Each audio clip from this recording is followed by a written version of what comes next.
Mientras Teseo reinaba en Atenas, el trono de la vecina Tebas, en Beocia, estaba ocupado por el rey Layo y la reina Yocasta. En aquellos días la gente creía que podía averiguar el futuro consultando oráculos o sacerdotes que vivían en los templos y hacían como que daban a los mortales los mensajes de los dioses. Con la esperanza de averiguar qué habría de sucederle a sí mismo y a su familia, Layo envió ricos presentes al templo de Delfos y preguntó qué le ocurriría en los siguientes años. El mensajero volvió al poco tiempo, pero en lugar de traerle buenas noticias, temblando, le repitió las palabras del oráculo. «Rey Layo, pronto tendrás un hijo que matará a su padre, desposará a su madre y traerá la destrucción a su ciudad natal». Estas noticias llenaron el corazón del rey de terror, y cuando unos cuantos meses más tarde le nació un hijo, se decidió a matarlo en lugar de dejarlo vivir y que cometiera aquellos horribles crímenes. Pero Layo era demasiado escrupuloso como para matar a un bebé, por lo que le ordenó a un sirviente que llevara al niño fuera de la ciudad y allí le pusiera fin. El hombre obedeció la primera parte de las órdenes del rey, pero cuando había llegado a un lugar solitario en la montaña, no fue capaz de matar al pobre bebé. Y, pensando que el niño moriría pronto si lo dejaba en aquel lugar solitario, el sirviente lo ató a un árbol y al volver a la ciudad informó de que se había librado de él.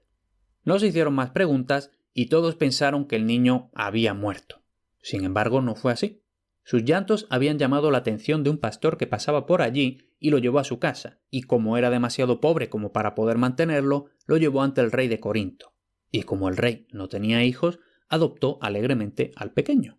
Cuando la reina vio que los tobillos del niño estaban hinchados por la cuerda con la que lo habían atado al árbol, cuidó de él y lo llamó Edipo, que significa el de pies hinchados. Este apodo se le quedó al niño, que creció pensando que el rey y la reina de Corinto eran sus padres de verdad. Una vez que Edipo se hubo hecho adulto, fue a un festival donde sus orgullosas maneras provocaron tanto a uno de sus compañeros que éste se burló de que no fuera más que un expósito. Edipo, al darse cuenta de las caras conmocionadas de la gente que lo presenció, empezó a pensar por primera vez que quizá no le habían dicho la verdad sobre sus orígenes, así que fue a consultar un oráculo. En vez de darle una respuesta clara, algo que los oráculos raramente hacían, la voz le dijo: «Edipo, ten cuidado, estás destinado a matar a tu padre, casarte con tu madre y traer la destrucción a tu ciudad natal».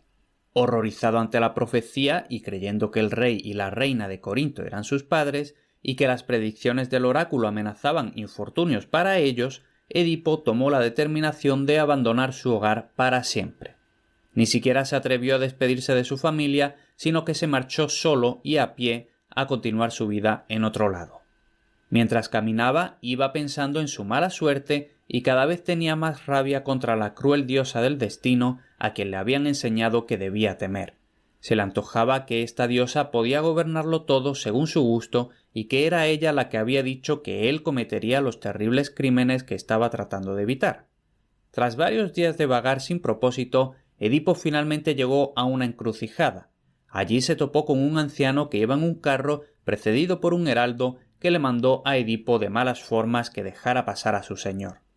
Como Edipo había sido criado como un príncipe, estaba acostumbrado a que fueran los demás los que lo dejaran pasar a él. Por tanto, se negó a hacerse a un lado y cuando el heraldo levantó su vara para golpearle, Edipo sacó la espada y lo mató. El anciano, indignado por semejante acto de violencia, se bajó del carro y atacó a Edipo, y el joven no sabía que este anciano era su padre Layo, al que fue en esta ocasión que conoció. Por tanto, Edipo se lanzó sobre él y lo mató. Los demás sirvientes que iban con Layo también atacaron a Edipo, pero acabaron igualmente muertos. Edipo prosiguió tranquilamente su camino sin sospechar que acababa de cumplirse la primera parte de la predicción del oráculo. Poco después de esto, Edipo llegó a la ciudad de Tebas. Las calles estaban llenas de gente alborotada, todos ellos hablando a la vez, y el joven príncipe, al escuchar lo que decían, se enteró de la causa de su alboroto. Por lo visto, había un terrible monstruo, conocido como la Esfinge, que se había afincado en uno de los caminos principales que llevaban a la ciudad y no permitía que pasara nadie si no era capaz de responder un acertijo. Esta criatura tenía cabeza de mujer, cuerpo de león y alas de águila. Y, como se comía a todo aquel que intentaba sin éxito resolver el acertijo, la gente estaba aterrorizada. Muchas personas habían muerto ya de esta forma, pues aunque muchos valerosos hombres habían ido a tratar de matarla, habían perdido la vida en el intento, pues nadie era capaz de dañarla sin resolver antes el misterioso acertijo. El rey Layo, esperando averiguar gracias al oráculo de Delfos la respuesta del acertijo, se había marchado en su carro, pero la gente se alborotó más aún cuando un mensajero vino corriendo a la ciudad y anunció que el rey y todos sus sirvientes habían sido asesinados por bandoleros y que se habían encontrado los cuerpos en medio del camino. Edipo no prestó atención a estas noticias, pues no sospechaba en absoluto que aquel anciano al que había matado era el rey, al que todos amaban y por el que ahora todos lloraban con gran llanto. Sin embargo, le interesaba mucho la historia de la Esfinge y estaba tan seguro de poder adivinar el acertijo que se marchó inmediatamente al encuentro del monstruo. Caminó atrevidamente por el camino hasta que lo paró la Esfinge, que le dijo que respondiera al acertijo si deseaba seguir vivo. ¿Qué criatura camina sobre 4 pies por la mañana, sobre 2 por la tarde y sobre 3 por la noche? Tras un momento pensando profundamente, Edipo respondió que esa criatura era el hombre, pues en la mañana de la vida, cuando es bebé, gatea con las manos y las piernas. Por la tarde, cuando es adulto, camina erguido, y por la noche, en la vejez, se apoya en un bastón. Había resuelto el acertijo de la Esfinge, y el monstruo, sabiendo que su poder había llegado a su final, trató de escapar, pero Edipo no se lo permitió. Sacó su espada y fue haciéndola retroceder hasta que cayó por un precipicio a unas afiladas rocas y acabó despedazada. Beocia había quedado libre de la Esfinge y cuando los tebanos tuvieron noticia de su muerte recibieron a Edipo con gran alegría. En recompensa por su bravura le dieron no solo el trono, sino también la mano de Yocasta, la reina viuda. Fue de esta forma como Edipo, aunque no lo sabía, cumplió la segunda parte de la profecía al casarse con su propia madre. Pasaron varios años durante los cuales Edipo gobernó sobre los tebanos tan sabiamente que todos lo amaban y acudían a él para solucionar todos sus problemas. Pero finalmente acabaron los buenos tiempos y la gente volvió a estar aterrorizada, pues estalló una gran peste en la ciudad y muchos de los habitantes murieron. Probaron todo tipo de medicinas, pero sin resultado, y les pedían a todos los dioses que los socorrieran. Desesperado, Edipo envió un mensajero a Delfos para preguntarle al oráculo cómo podía poner fin a la enfermedad.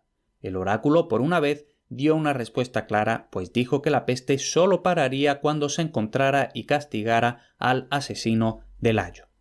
Esta fue la primera vez que se investigó la muerte de Layo, y se averiguó que había sido Edipo el que había matado al rey. Al mismo tiempo, el sirviente confesó que no había matado al bebé de los reyes y el pastor contó cómo había encontrado al bebé y lo había llevado a Corinto, donde había sido adoptado por el rey. Cuando Edipo escuchó todo esto, enloqueció de desesperación, pues ahora sabía no solo que había matado a su padre y se había casado con su madre, sino que, además, era por su culpa que la peste había acabado con tantas vidas en Tebas.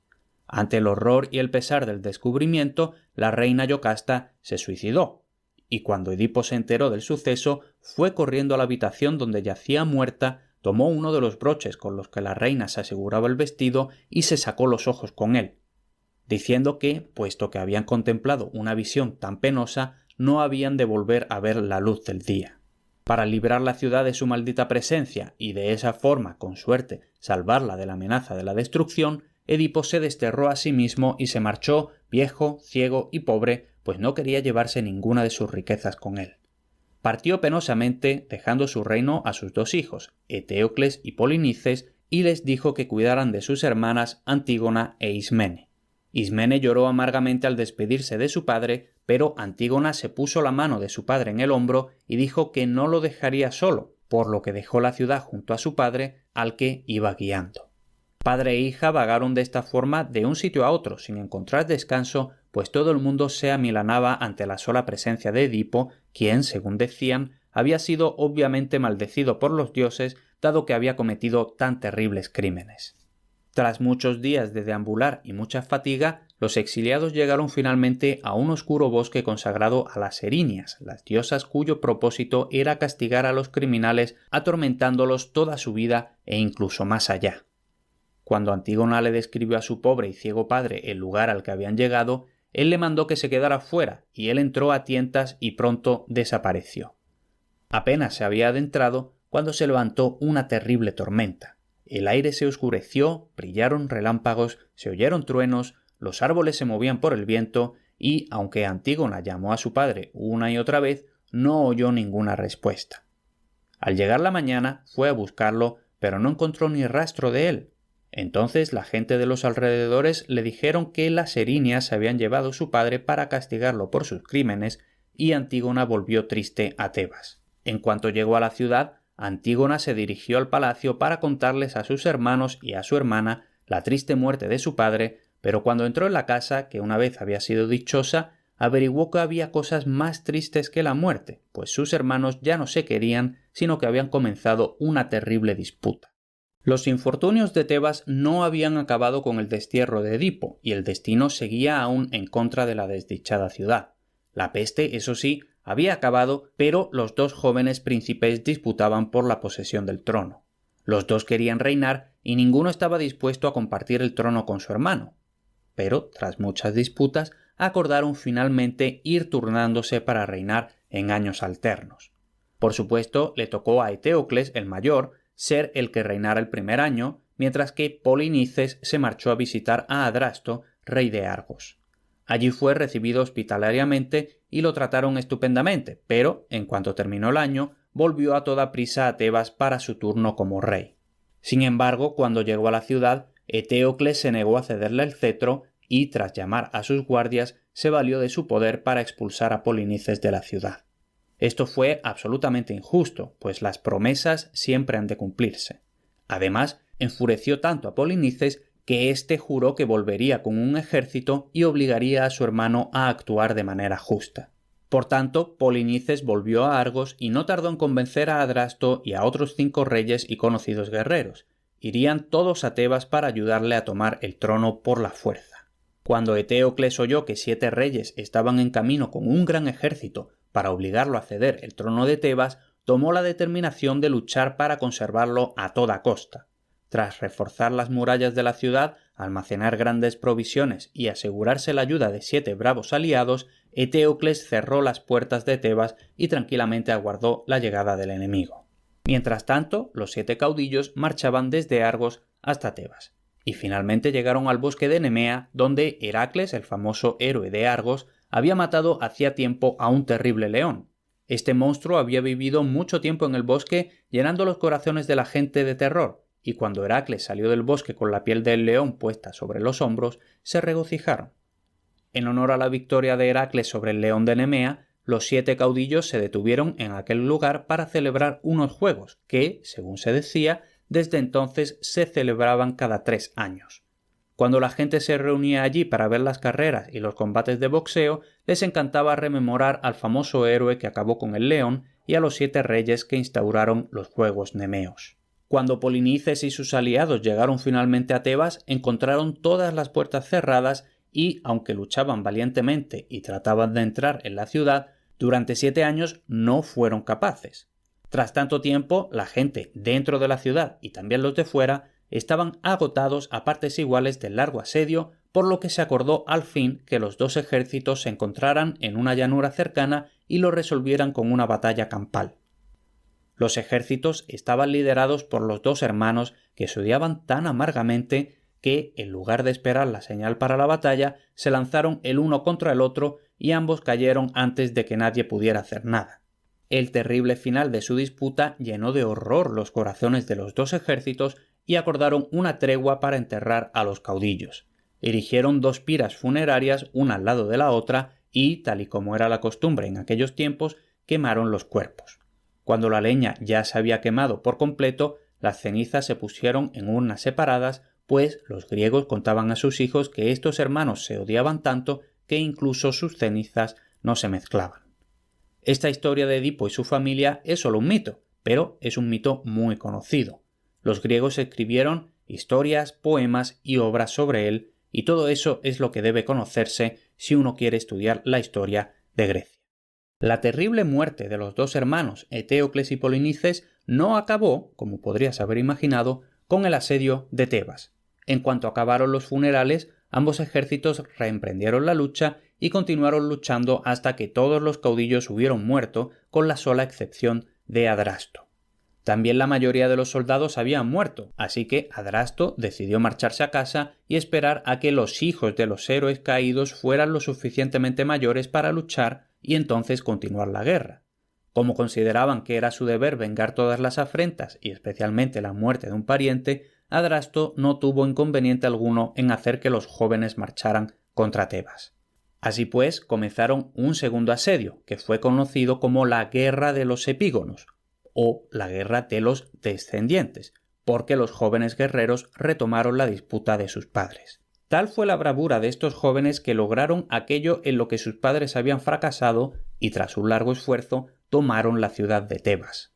Como Polinices estaba muerto y no podía reclamar el cetro que durante tanto tiempo había anhelado, pusieron a su hijo Tersandro en el trono. Este joven gobernó en paz durante un tiempo, pero como sus hijos estaban locos, los tebanos pensaron que los dioses aún odiaban el linaje de Edipo, por lo que expulsaron a estos príncipes y eligieron a otra familia para gobernar en su lugar. También las hijas de Edipo eran desdichadas, pues Antígona, habiendo estado del bando de su hermano Polinices, fue condenada a muerte, mientras que su hermana Ismene murió por tantas penas. Tal fue el final del linaje de Edipo, un rey que ha sido considerado el hombre más desgraciado que ha vivido nunca, pues aunque trató de ser bueno, se vio obligado por el destino a cometer los crímenes más horribles.